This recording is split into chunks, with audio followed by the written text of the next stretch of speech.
about to let you in on a little secret here. The hidden gem of Southeast Asia is right here, the Philippines. My favorite of all countries that I've traveled to. It is some of the most beautiful landscapes and the most incredible people you will ever come across. Now before you start taking advice from a random stranger, I want to give you a bit of my background. My name is Christian LeBlanc and I've spent the last 2 years traveling Southeast Asia. And with that, I've spent about 3 months of it in the Philippines. It's a country I plan to revisit very soon. Let's get started with the countdown. Number 10 is Boracay.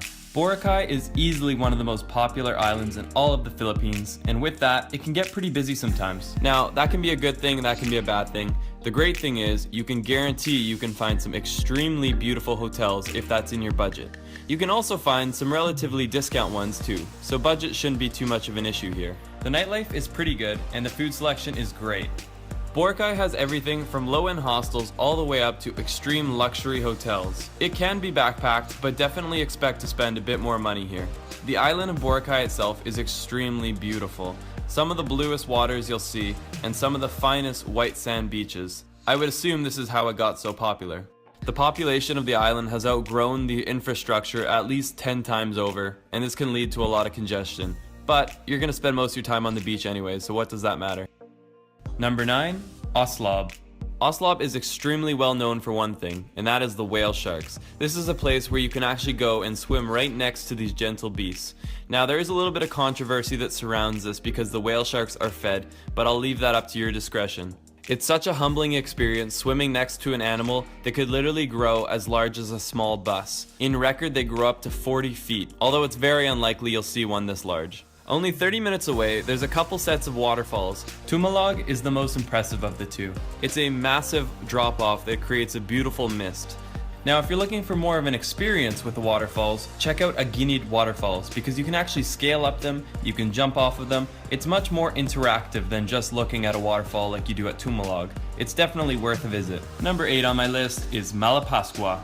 It's very unlikely that you've heard of this place before, but there's a great reason to go, and it's this one animal that lives below the sea. It's very unlikely you've ever heard of this place, but Malapascua is home to one of the most beautiful creatures I've ever seen, the thresher shark. If you're a scuba diver, this is a must. There is no fish more impressive than the thresher shark. It has a long tail just like a scythe. You see it beautifully cutting through the water. For me, this made going to Malapascua 100% worth it. Now, the dive scene is incredible, but it's not the only thing. Malapascua Island itself is extraordinarily beautiful. Again, if you haven't already noticed the trend, extremely blue water, fine white sand beaches, and relatively expensive accommodations, so this definitely has to be something that you save up for. It's a very small island and all the accommodations on the island are quite expensive. Do a little research. We even managed to find a bit of nightlife on this incredibly dormant island. My girlfriend Laura really hit it off with the locals. If you know anything about the Philippines, you'll probably be shocked that I put El Nido in 7th place. El Nido is easily one of the most beautiful places in the Philippines and arguably the world. The beauty of this place leaves you in awe. Now let's start with the great things about this place. The 4-island tour is incredible because it lets you see the cerulean blue waters, the jagged cliff sides. It's seriously earth porn. It's nothing like you've ever seen before. The days in El Nido are unforgettable because you'll spend your entire day hanging around these beautiful landscapes. But this is where the problems start. When night hits, it becomes a bit less enjoyable, I'd say. El Nido's electrical grid is archaic at best. When we backpacked, we spent at least half of our nights in darkness. And worse than the dark, we spent it without any fan or air conditioning. It gets extremely hot in the Philippines, and when the power goes out, I become a pretty unhappy camper. In addition to this, if you're planning to do anything like I do as a YouTuber, uploading is basically a no-go. The internet speeds are so slow, and it will drive you mad. Now there are some ways you can get around these inconveniences.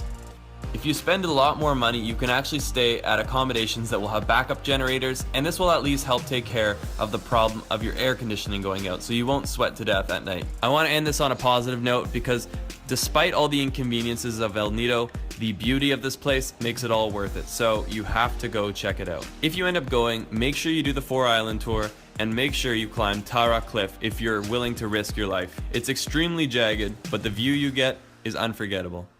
The next on my list is Bohol. Bohol is a large and magical island. There's so many things to see and do here. It never hurts to go around with locals. That's how we find some of the cool hidden gems, like this little hole in the ground. No pun intended. With Bohol being a big island, you could easily spend 5 to 10 days here.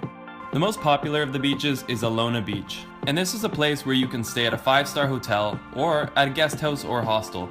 The pricing is definitely on the expensive end, but nothing unreasonable. Also a must in Bohol is to rent a scooter. Some of the most incredible riding I've ever done has been done here on this island. You take the scooter, you drive up further north from Alona Beach, and you'll end up visiting these guys. These are tarsiers, animals only found in Bohol. They basically sit like this all day, but what more could you ask for? I mean, just look at him, he's chilling. Mondays, am I right? Also worth mentioning, I did go up further north to Anda Beach, and although I liked Anda, I didn't love it. I found it a bit of a dirty beach. For me, I would have preferred to have stayed in Alona Beach, rented a scooter, and used it to do day trips like seeing the Tarsiers, the Chocolate Hills, etc. You'll also see a lot of European-inspired churches while exploring the Philippines. This one here was built by the Spanish, and it was actually shook up during an earthquake a few years ago. Just after visiting the Tarsiers, you're gonna see the man-made forest. And true to its name, it's a forest that was actually hand-planted by men. It's a really awesome feeling because as you drive down this narrow road, you feel like you're going through a tree tunnel. It's great for Instagram goals, and it's definitely an awesome feeling as you're riding on your scooter. After the man-made forest, about another 35-45 minutes up north, you'll be going through what some people deem the main attraction of Bohol. These are the Chocolate Hills, and you'll notice they look extremely similar to a Hershey Kiss. I don't know if that's why they've been called that, but the name is definitely fitting. You can drive up to the top of one of the hills and actually get a pretty good vista of the entire mountain range. I definitely recommend it. Number 5 is a place that's on very few people's lists. Dumaguete is an incredible place, and there's a lot to see and do here.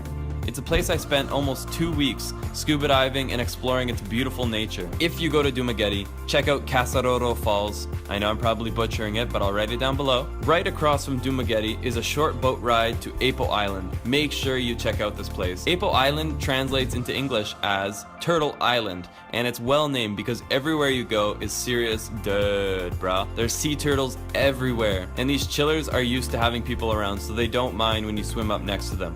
Just make sure not to touch them. This is by no means in Dumaguete, but this is one of the must-do's of the Philippines. This here is Manjoyod Sandbar. I call this place the Maldives of the Philippines. It's about a 2 to 3 hour drive to get here from Dumaguete, but every single minute of the ride is worth it. Once you arrive at a little dock, you take a boat across about 45 minutes, and you arrive in paradise. If you have that extra time, or you want to take your Instagram to a whole nother level, you better check out Manjoyod Sandbar. Those are just a few of the things you can do in Dumaguete. There's some nightlife, there's great restaurants, and a whole lot of nice hotels and resorts. This is a place for anyone on any budget. Number 4, almost on the podium, but not quite, Kawasan Falls, also known as Barian Canyoneering. Now, before I even get into this, if you're not too afraid of heights and you're not afraid to get wet, this is one of the coolest things that you can do in the Philippines. It's a full day trip where you're guided through these very narrow crevasses where the water flows down, creating these awesome little waterfalls. It's such a unique and amazing experience that you really can't find that many places in the world. I brought my expensive slow motion camera in a lousy waterproof housing. I risked it for you guys. You're welcome. Barian Canyoneering is a guided expedition, and you cannot do this alone. By law, you need to have a guide, and I highly recommend it anyways. You would not want to do this alone. It's not too expensive. From my memory, it's about $30 US. You get a guide, and he shows you through the canyons, he pushes you off the cliffs, and you even get a meal out of it, so it's not too bad. At the end of the canyon is the world-renowned Kawasan Fall. This waterfall literally looks like the exit to the Gatorade factory. The water is this weird fluorescent blue that looks like it should be bottled and sold to people at a very high price. The water is quite cold, so it's a very nice refreshing break after a long day of jumping through canyons. Now I must mention that when this was filmed, I was actually one of the last groups to have gone through the Barian Canyon in quite some time, and I'm not even sure if they've reopened. The municipal government shut it down because they were worried about erosion, so do a little research. Hopefully it's reopened because it is one of the top things to do in the Philippines. Also, random insert, you'll see roosters everywhere in the Philippines. Cockfighting is basically a national sport. I named him Fred. The bronze medal goes to my favorite landscape in the entire world. This beach is seriously heaven, and I don't use that word lightly. It is my favorite, and I'm honestly blown away that to this day, Nakpan has not been developed as a resort town. This is the most incredible landscape that I've ever seen. Now, if you remember, we talked about El Nido being in 7th or 6th place. Well, Nakpan is about a 45-minute scooter ride away from El Nido. So again, if you were on the edge of going to El Nido, consider this. You will get Nakpan and El Nido together because they're only a scooter ride away from each other. The problem with Nakpan is this. Because it's such a beautifully untouched landscape, there's nothing on it. There's really only a couple guest houses with which they have no electricity after a certain hour. I think it's after 6 p.m. You have two options. You can either rough the heat and stay in a very basic guest house on one of the most beautiful beaches in the entire world, or you can just rent a scooter from El Nido and drive back to your hotel, resort, wherever you're staying in El Nido. But one of the most epic day trips you'll ever do. This island here is my silver medal. It's probably my favorite island in the entire world, and it's easily the best island in the Philippines. It is the definition of exploring, getting lost, and seeing things that few others have ever seen before. Bantayan Island is basically like Boracay before Boracay blew up. It has the beauty that will one day become a developed area, but for right now, this is a place that you can experience to yourself.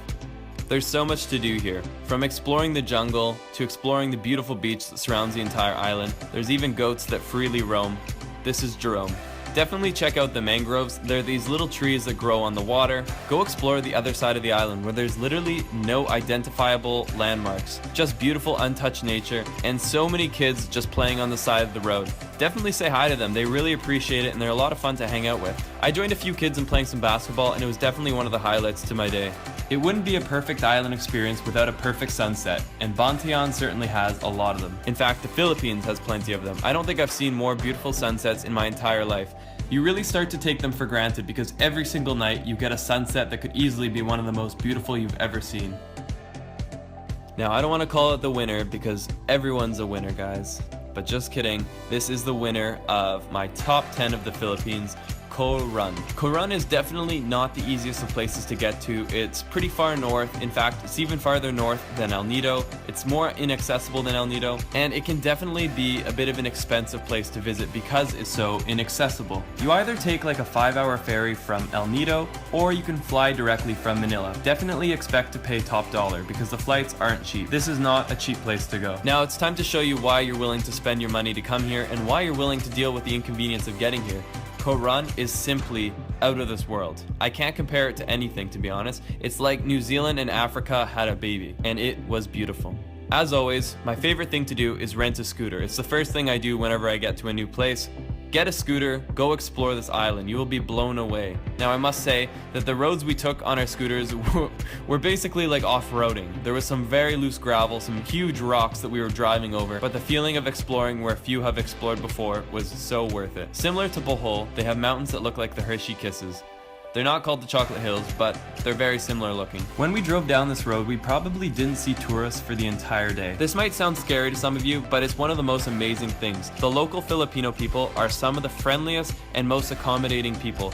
Definitely don't take that as a bad thing. It's an incredible feeling of truly getting lost in a place that you've never been before. Now, after exploring the rural side of Coron for the day, we went to the more touristy spots. There's these beautiful hot springs where people generally come for sunset. If you come here around 5 p.m., you can definitely expect to see tons of other travelers. It's a really cool way to meet people.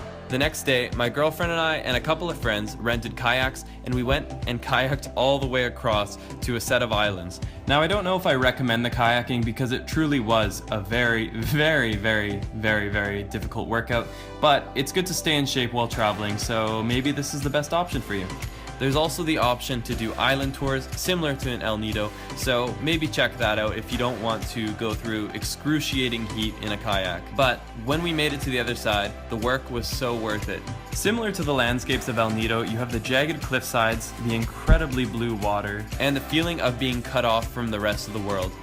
It's extremely energizing to do that every now and then. These are among some of my favorite drone shots I've ever captured. Thank you, Coron. This is Laura looking graceful, but then she got bit by a fish. At the end of the day, we put up the white flag and we paid someone to tow our kayaks back behind their motorboat. It was the best decision we ever made. If you like this video and want to see more like this, check out the videos linked below. I have top 10 lists to Thailand, I have a how to travel the Philippines video that actually shows you the routes that you should take, and I'm constantly making new content. So make sure to hit the subscribe button, leave the video a thumbs up, and if you want to be among the first to know when my traveler's guide comes out, make sure to sign up on my mailing list at lostleblanc.com. I'll be soon releasing a guide that has everything you need to know, from how to save money while traveling to how to make the most of the places that you visit. Thanks for watching, guys, and let's get lost in the next one.